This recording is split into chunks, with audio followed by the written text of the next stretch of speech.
स्वागतम सुस्वागतम.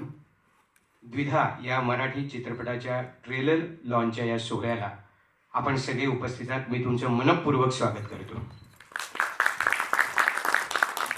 आपण इथे जमलेलो आहोत. द्विधा काय आहे ते आपण पडद्यावर पाहणार आहोत, पण मला तुमच्याकडून जाणून घ्यायचं आहे की द्विधाची सुरुवात कशी झाली. म्हणजे तुम्हाला द्विधा कशी दिसली, सुचली, किंवा काय सुरुवात काय होती? 2008-9च्या आसपास मी एकदा एका हॉस्पिटलमध्ये गेलो होतो आणि लॉबीमध्ये बाहेर वेटिंग एरियामध्ये वेट करत होतो. तर तेव्हा एक एक गोष्ट म्हणजे दोन नर्सेस एका केसबद्दल बोलत होत्या. ओके, आणि ती केस मी सांगणार नाही काय होती ती म्हणजे ती गिव्ह अवे आहे ॲक्च्युली. तर त्या केस नंतर मी विचार केला की यावरती चांगला सिनेमा बनवू शकतो यावरती. आणि मग त्यासाठी खूप वेळ गेला. खूप म्हणजे बराच वेळ गेला, 15-16 वर्ष गेली. पण फिल्मची वेळ आली आणि ती बनली. नाही, बरोबर आहे. कुठलीही गोष्ट जर चांगली करायची असेल तर त्याला वेळ लागतोच, प्रश्नच नाही. आणि जेव्हा कला आपल्या आयुष्यातून उभी राहते ना, तेव्हा ती खूप छान होते. त्यामुळे कदाचित तो वेळ तुम्हाला लागला असेल. तुम्हाला ही फिल्म दिसली, तुम्हाला लिहावंसं पण वाटलं, पण स्वतःच डिरेक्ट करावी असं का वाटलं? म्हणजे तुम्ही असं काही सुरुवातीला ठरवलं होतं की मीच डिरेक्ट करेन? डिरेक्ट मला पहिला करायची होती. अच्छा. डिरेक्ट करायचीच होती फिल्म. ओके. पण जी स्टोरी कथा जी माझ्याकडे होती ती मी नीट लिहू शकेन की नाही याबद्दल मला खात्री नव्हती. बरं. पण मग एक ड्राफ्ट झाला, 2 ड्राफ्ट झाला, मी ऐकवले लोकांना. अच्छा. आणि नंतर लक्षात आलं की करू शकतो आपण. अरे वा. मग ते तसं पण मी ओके. लिहिलीत, दिग्दर्शित केलीत, येस. या 2 गोष्टी तुमच्या हातातल्या होत्या. राईट. तिसरी जी गोष्ट आहे, चित्रपटाची निर्मिती करणं, ती एवढी सहज साध्य नाहीये. त्यात मराठी चित्रपट असेल तर सध्या परिस्थिती खूप कठीण आहे. मग हे शिवधनुष्य उचलावंसं का वाटलं? म्हणजे मनासारखा निर्माता मिळाला नाही, की आपलं जे विजन आहे ते जर पडद्यावर उतरवायचं असेल तर स्वतःच निर्मिती करणं गरजेचं आहे, असं तुम्हाला वाटलं? नाही, निर्माता आम्ही शोधलाच नाही. म्हणजे पहिल्यापासून क्लिअर होतो की मलाच बनवायची आहे. कारण ती जशी मला पाहिजे तशी बनवायची होती. आणि म्हणजे अक्षरशः 3 दिवस आधीपर्यंत आमची स्क्रिप्ट आम्ही फायनल करत होतो. जेव्हा मी पहिला जात होतो शूटिंग फ्लोअरला जेव्हा जात होतो, तर मला वाटलं की ही स्टोरी चांगली आहे आणि मला असं माझ्या प्रमाणे मला जशी सांगायची कथा तशी सांगायची होती. मला कोणाचं इंटरफरन्स पाहिजे नव्हतं. सो आम्ही डिसाईड केलं की आपणच प्रोड्यूस करूया. येस. करेक्ट. मला एक सेटवरचा प्रश्न तुम्हाला विचारायचा आहे की तुम्ही लेखक आहात, डिरेक्टर पण आहात, निर्माता पण आहात. सेटवर खूप गंमत होते. काय, आपण फक्त डिरेक्ट करत असतो ना, तेव्हा आपल्याला बाकी कुठल्या गोष्टीचं टेन्शन नसतं. मला हे पाहिजे म्हणजे पाहिजेच असं म्हटलं की निर्माते ते हजर करतात. तुम्हीच दिग्दर्शक आहात, तर मग सेटवर अशी द्विधा मनस्थिती कधी व्हायची का? किंवा नेहमी ती द्विधाच होती की ॲज अ प्रोड्युसर मी तिथे असलं पाहिजे की ॲज अ डिरेक्टर. म्हणजे तेच काय म्हणून तुम्ही असायला पाहिजे असं? मी म्हणजे नेहमी ती द्विधा होतीच, पण इव्हेंच्युअली मी ॲज अ डिरेक्टर म्हणूनच. Okay okay okay. तुमच्या या प्रवासात तुमच्या पत्नीची साथ खूप मोलाची होती असं तुम्ही मला खूप आधी सांगितलं. निर्माती सुद्धा तुमची पत्नीच आहे. ती आज इथे हजर आहे, तर मी त्यांना सुद्धा विनंती करतो की त्यांनी सुद्धा व्यासपीठावर यावं. आपण टाळ्यांच्या गजरात त्यांचे स्वागत करू. विदुला रमेश आजगावकरजी, मी तुमचंही स्वागत करतो. काय आहे, यशस्वी पुरुषाच्या मागे त्याची पत्नी असते किंवा एक स्त्री असते असं आपण नेहमी म्हणतो. तुमच्या नवऱ्याला तुमची साथ होतीच, पण लेखन दिग्दर्शनपर्यंत ठीक आहे, पण चित्रपटाची निर्माती सुद्धा आपणच करायची आहे असं जेव्हा ते तुम्हाला म्हणाले, तेव्हा तुमच्या मनात ही द्विधा मनस्थिती झाली का, की नवऱ्याला सपोर्ट करू की ही रिस्क घेऊ नकोस बाबा असं सांगू, असं कधी वाटलं का? हो, नक्कीच वाटलं की it is a very big decision. आणि सीइंग द कंडिशन म्हणजे आता जी आहे इंडस्ट्री ह्याच्यामध्ये, आणि आम्ही साधारण साम्य लोक आहोत. सो पण एक कॉन्फिडन्स जो होता निलेशमध्ये right from the day one, when त्यांनी तो थॉट माझ्यासमोर जेव्हा तो डिस्कस केलेला, आणि आत्तापर्यंतचा जो प्रवास हे 2-2.5 वर्ष जे आम्ही बघितले, so it was immense hard work आणि खूप कॉन्फिडन्स त्यांनी ठेवलेला. तो नेहमी म्हणायचा हे होणार, आणि तेच म्हणजे आज मी त्याचं ॲक्च्युली बघते इथे. अँड त्याच्यामुळे मला त्याच्यावर पूर्ण विश्वास होता की तो करणारच. Nice nice, thank you so much. द्विधाचा ट्रेलर लॉन्च आहे. अर्थातच निर्माते, लेखक, दिग्दर्शक, कलाकार, तंत्रज्ञ मंडळी ही सगळी उपस्थित आहेतच. पण त्यांच्या परिवारातील काही मंडळी, त्यांचे मित्र, आमच्या कलाविश्वातील काही मंडळी इथे उपस्थित आहेत. आणि सगळ्यात महत्त्वाचं म्हणजे माध्यम प्रतिनिधी, आमचे मित्र, पत्रकार, वार्ताहर, यूट्यूबर्स, इन्फ्लुएन्सर्स, फोटोग्राफर्स, तुम्ही सगळे मोठ्या संख्येने उपस्थित आहात. त्याबद्दल तुमचंही मनःपूर्वक स्वागत. खूप छान वाटलं की तुम्ही एवढे सगळेजण आज या कार्यक्रमाला इथे उपस्थित आहात.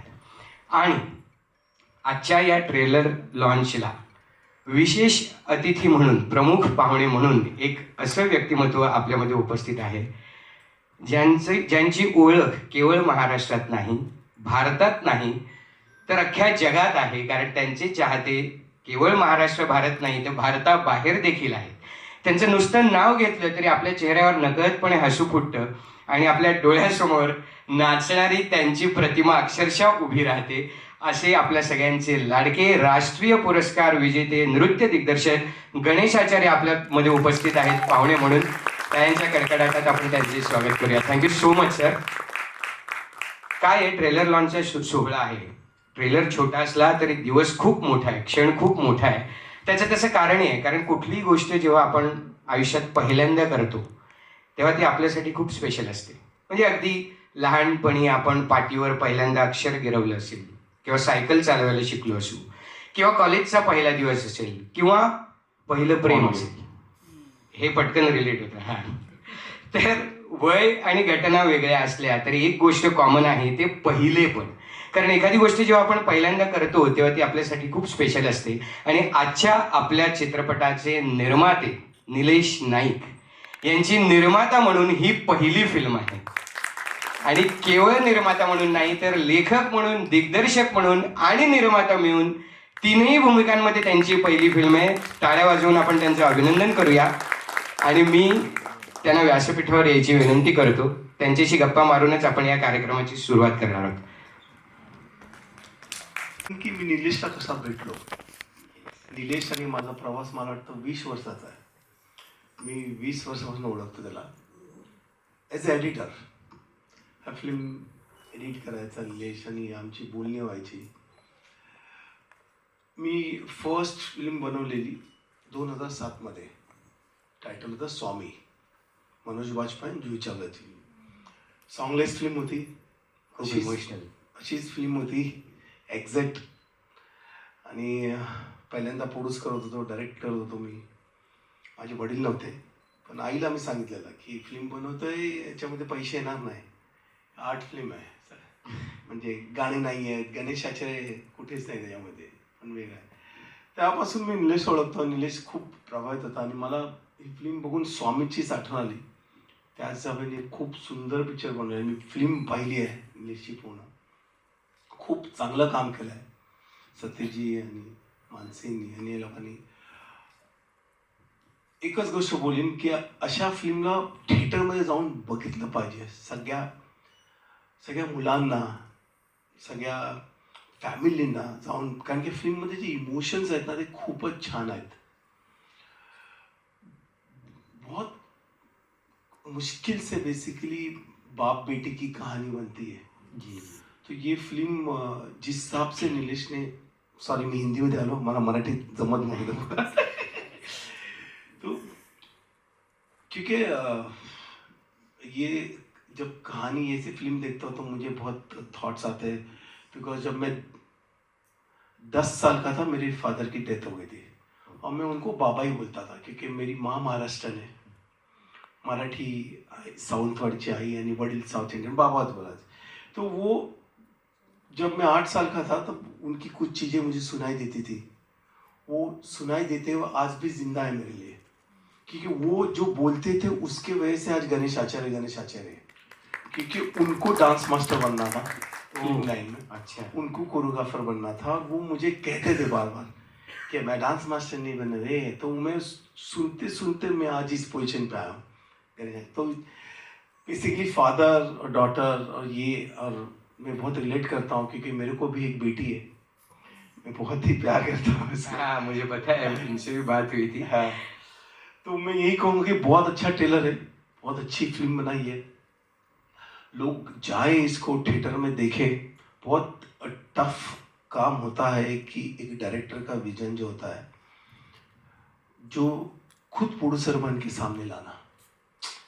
डायरेक्शन तो इजी है, लेखक बाकी सब, लेकिन जब एज ए प्रोड्यूसर वो चीज़ को लेके आना, मैं फिर भी 2007 में थोड़ा सा ठीक ठाक था, लेकिन 2026 में फिल्म बनाना, अपने थॉट को लाना, और जिस हिसाब से बजटिंग होता है, जिस हिसाब से खर्चा होता है, बहुत टफ होता है।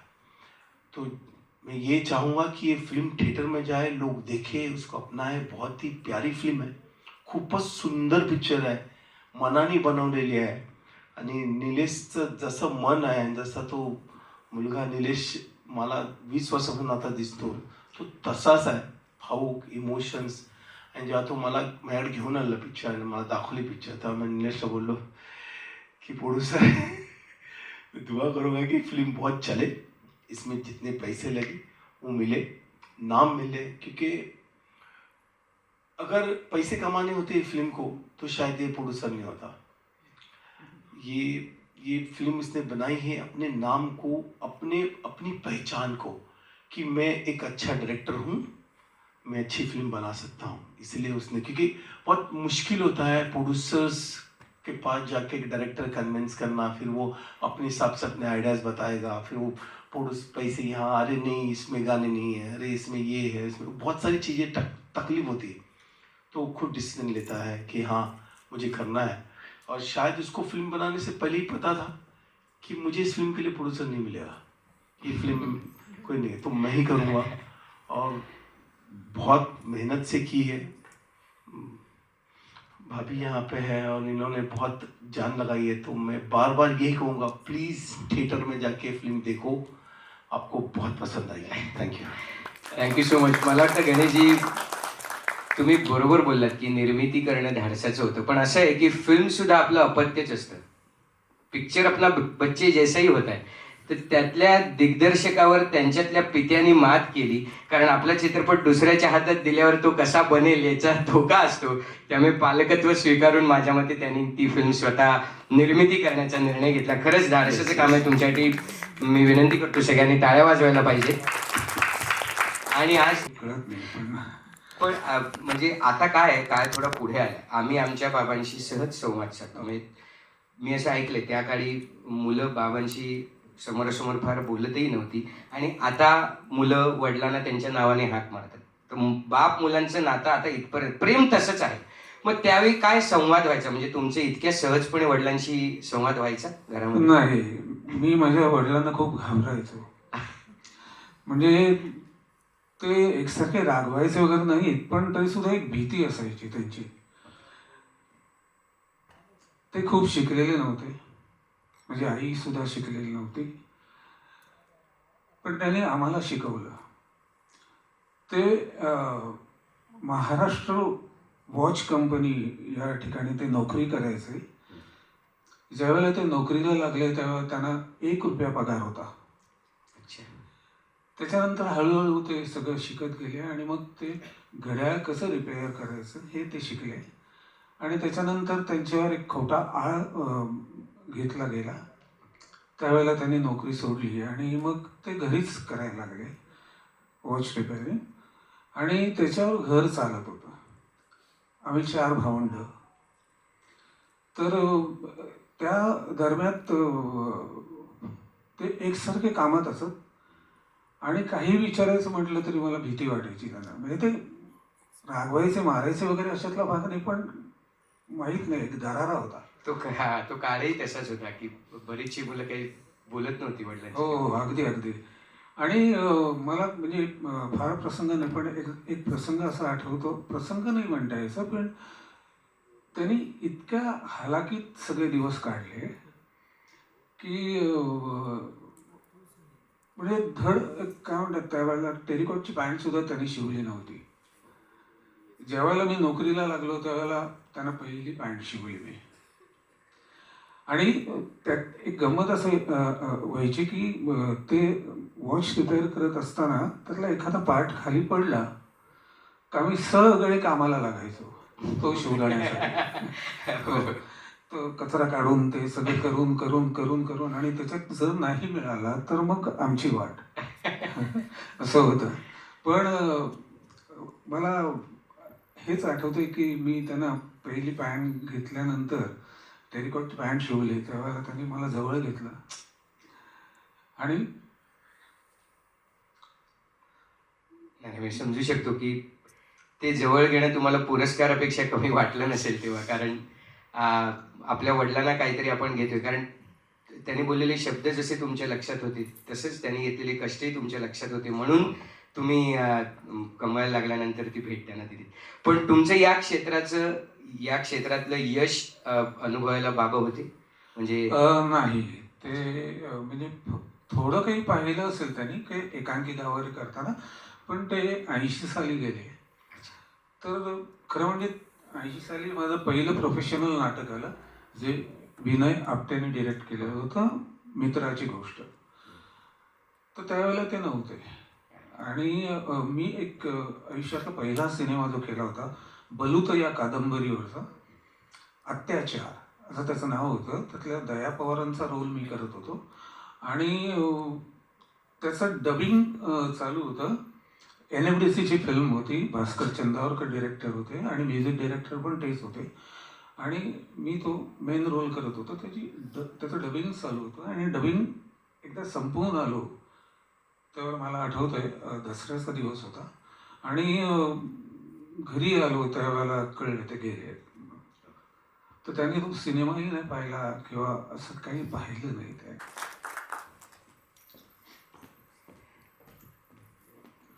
स्वामी मानसी, मी तुला विचारेन की कसं वाटतंय आज?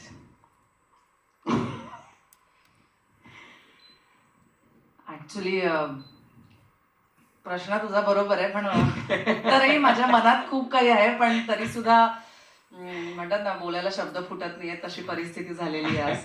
तर आहेच आहे आणि त्याचबरोबर एक खूप स्पेशल गोष्ट या फिल्मशी निगडीत आहे.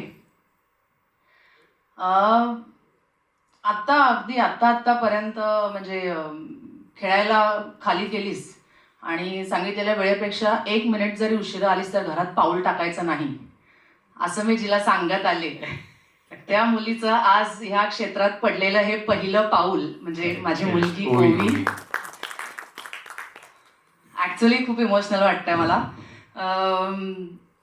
तिचा हा प्रवास माझ्यासाठी खरं तर खूप म्हणजे आनंददायी आहेच आहे. मी तिला स्टेजवर बोलवणार आहे, त्याच्याविषयी मी बोलणार आहे, पण ती बोलेल का मला माहित नाही. तिने मला घरनं बजावून आणलंय की प्लीज मला बोलायला लावायचं नाही. तिने मला पण बजावलंय, तू काळजी करू नको, तुला सगळं माफ आहे, काही टेन्शन नाही, तिला मी बोलवेन. पण एक मुद्दा खरंच मलाही तुला विचारायचं, गेली अनेक वर्ष मी तुला काम करताना पाहतोय, जाहिराती, नाटक, आत्ता सुद्धा तू एक मालिका करतेस, सांगते ऐका हे विश्वास सोनीने दिग्दर्शित केलेलं नाटक तू करतेस आणि हा तेव्हाच कळलं की सतीश सरांचं यंग व्हर्जन करायचं आहे आणि म्हटलं अरे बापरे ओके. आणि नंतर असं कळलं की 15 मिनिटात ते येत आहे, फोटोशूट सोबत करायचं आहे. म्हटलं मेलो. आणि विश्वास सरांनी फार शिस्तीचे फार किस्से सांगितले सरांचे की शिस्तबद्ध कडक शिस्त आणि त्याचं मला फारच दडपण आलं की अरे बापरे म्हटलं पहिली भेट कसं होणार, नीट राहायला पाहिजे, नीट वागायला पाहिजे आपण तरी. आणि पण पहिली भेट फारच सुंदर होती. सर आले आणि मग फोटोशूट केलं, काही गोष्टी मॅच केल्या सरांना, इथे तीळ आणि त्या गोष्टी थोडं मेकअपचं काही गोष्टी केल्या. पण मला खरंच मी भाग्यवान मानतो स्वतःला की पहिली फिल्म आहे माझी आणि त्यात असं पात्र करायला मिळतंय. Thank you Nilesh sir, thank you Mansi, मला वाटतं तू नाव सुचवलं तर तुझं खूप खूप आभार. आणि थँक्यू निलेश सरांबद्दलही ते सांगायचं आहे की मी काही फ्लॅशबॅकचे काही सीन आहेत त्यात काही करायला गेलो तर ते म्हणायचे की थोडं कमी, आणि मला तर मी काहीच करत नाही आहे. आणि मी ते डबिंगच्या वेळी जेव्हा बघितलं तेव्हा खरंच ते मलाच आवडलं की म्हटलं हे एवढंच परफेक्ट होतं. तर थँक्यू मला कमी करायला सांगितल्याबद्दल. थँक्यू. नक्की लक्षात ठेवतो. चित्रपटातील इतर कलाकारही आपल्यामध्ये उपस्थित आहेत. मानसीने मगाशी उल्लेख केला, ती आमची चिमुरडी ओवी. तिची मुलगी या चित्रपटामध्ये तिच्या लहानपणाची भूमिका साकारते, बरोबर ना, छोट्या मानसीची. तर मी तिला सुद्धा विनंती करतो की तिने स्टेजवर यायचं आहे. तसंच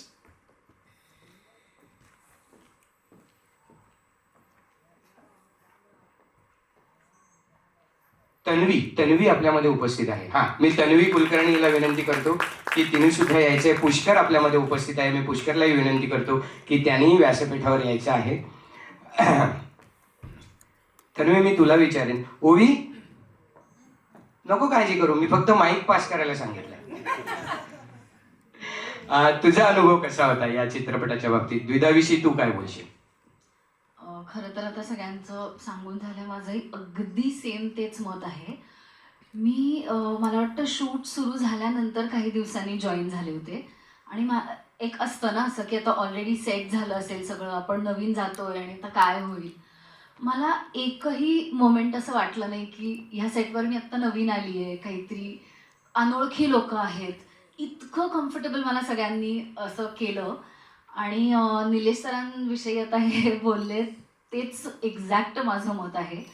त्यांनी जे सांगितलं तेवढं तसंच्या तसं केलं. ऑफकोर्स काही वेळेला असं वाटायचं की हे मी करू शकीन का, म्हणजे हे सांगतायत ते हे बरोबर दिसणार आहे का. आणि नंतर ते जेव्हा दाखवायचे प्लेबॅक असं वाटायचं अरे हेच आहे.